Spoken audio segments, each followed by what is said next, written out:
Give it up for Tommy Hands, everybody. He's doing a great job tonight. Doing a great job being our host this evening. Thank you guys for coming out tonight, by the way. I really appreciate it. So, I hit rock bottom recently. Just wanted to get up here and talk to you guys a little bit about it because I can't afford a therapist.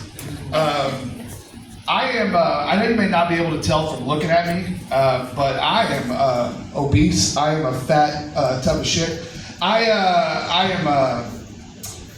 had to make a doctor's appointment the other day because I tried to put on my socks, like without stretching first. You know, like I didn't prop them up. I just tried to go for it and, pulled something. And I know you can't tell, like if you look at me right now, right? Like, man, you're looking at me right now. If I just walk up to you and I'm like, I know, I look like I've been staring at Joey's tits too, like I see it. But I'm like, oh, hey, what's up? Like, I got a little bit of, what's up, girl? You're all right, like from the front, I'm good. And I'm like, hey, you want me to get that off the shelf for you? You know what I mean?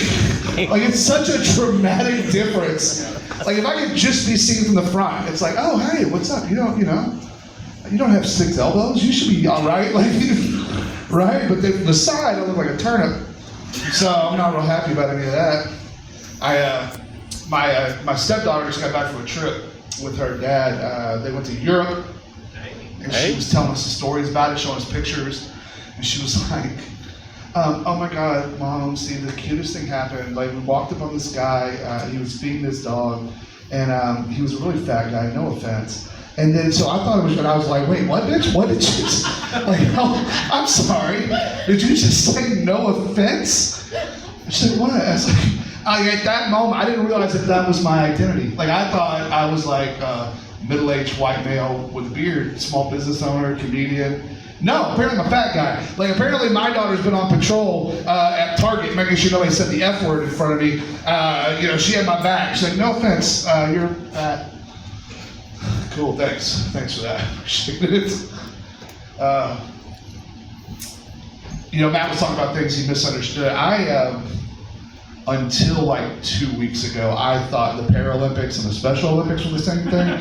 Like, I swear, I really thought they had one-legged people racing Down syndrome kids. It didn't occur to me that those were separate.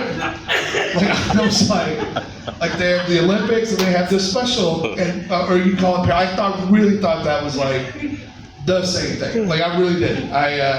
I knew, in the back of my mind, I knew that wasn't real, but I was like, no, that's how it works. I am glad that they're separate. That makes me feel way better about like Taekwondo and stuff. I would hate to see, like double amputee beating up on Corky. That wouldn't be good. I'd hate to see that. Terrible. Televise that shit. I do think they shouldn't stop there. I mean, you definitely can't have the Special Olympics and the Paralympics competing against each other. I think they should have additional Olympics for people that have their own subgroup. I mean, like people with mental disabilities need their own Olympics. I think that would be really fun to watch. People who have like extreme paranoia archery.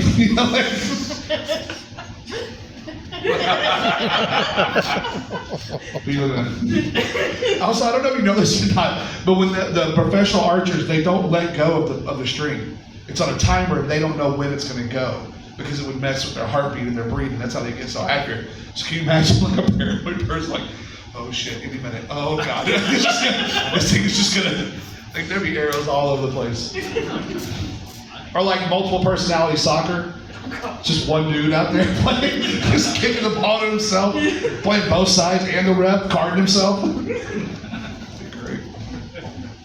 My favorite would be manic depressive synchronized swimming. All the judges, they die, the judges are just like, come on, show me a head or a foot. Come on, you can do it. Stay down there. Terrible. I moved to Tyler 6 years ago when I met my wife and started dating her, and I was really worried that I wasn't going to be able to find a church. Because they're super, can't find a church or a Whataburger anywhere in this town. They're about to put in another Whataburger down here. There's going to be 12 Whataburgers on Broadway, y'all. Like, it's like, seriously.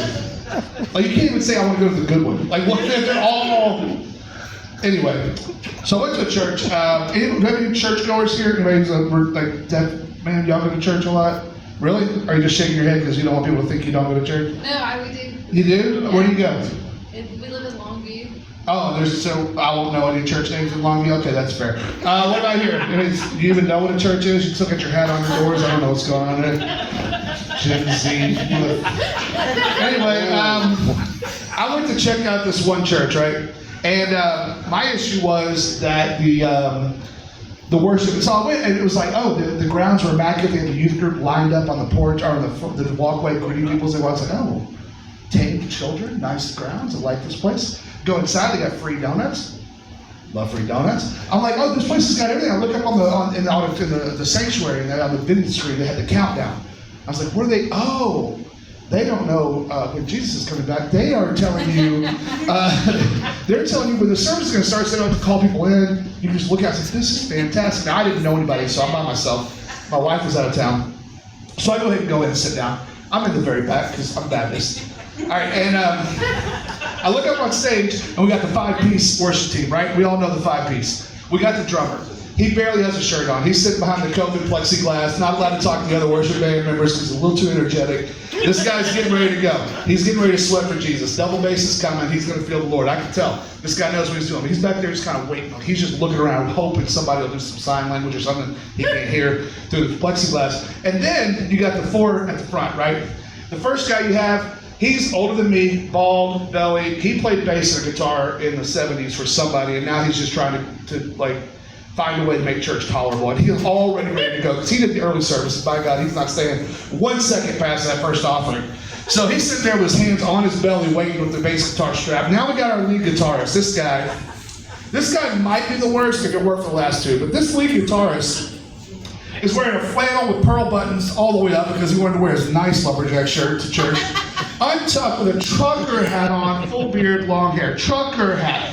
Because nothing says I'm going to be in the presence of the creator of the universe like let me put on my trucker hat indoors. So I went to church.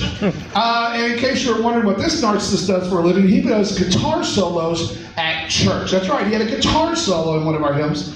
Because, Amazing Grace seems to be broke down. So anyway, next thing we see is the two at the front. Who do we have left? We have the guy in the button-up shirt with the sleeves cuff rolled like Cam from Modern Family. He's sitting there warming up and tuning his acoustic guitar, right? We all know who he is. This is my guy. This is the guy that's going to welcome me. This is my worship leader. This is the guy who's going to tell me, thank you all for coming, praise Jesus. I'm going to do a hymn. This is my guy. And the one person left in the 5-piece is who? Anybody know? The girl. That's right. Damn right it is. It's the girl. The girl's sitting there with her Starbucks, because why not? We're just in the sanctuary of the Lord. Like, I think that was in Deuteronomy, thou shalt bring coffee to the tabernacle.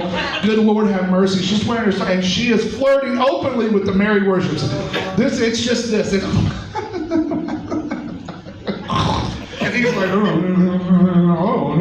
and the countdown's going, boom, boom, boom. I'm like, oh my goodness, here we go. 10, 9, 8, 6, 5, 4, 3, 2, 1. Girl, guys, listen.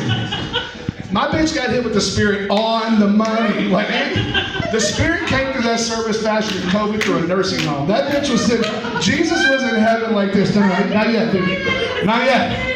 Hold on, the countdown's not done yet, Spirit. Relax. It's not time. Then we hit one. Woo! That girl was in the presence of the Lord.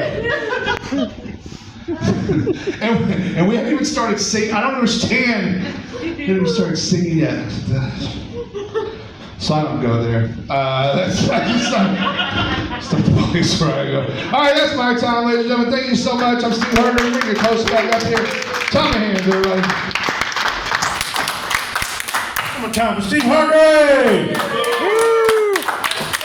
I've been trying to get him to write a book, The Mind of Steve Hargrave. Be a bestseller. Pretty thick, man. Pretty thick. Well, I don't know if y'all used to remember. No, I guess you guys wouldn't remember. You'd remember. You're kind of old. So I'm going to sleep on the couch tonight. So anyway, you guys remember a show called McCloud? It was Dennis Weaver. Yes. It was on Mystery ABC. Well, this has nothing to do with that, but well, I just thought about it because your next guy is one of my favorite fellas. You know, he's a young fella, but I love this guy, Mr. James McLeod.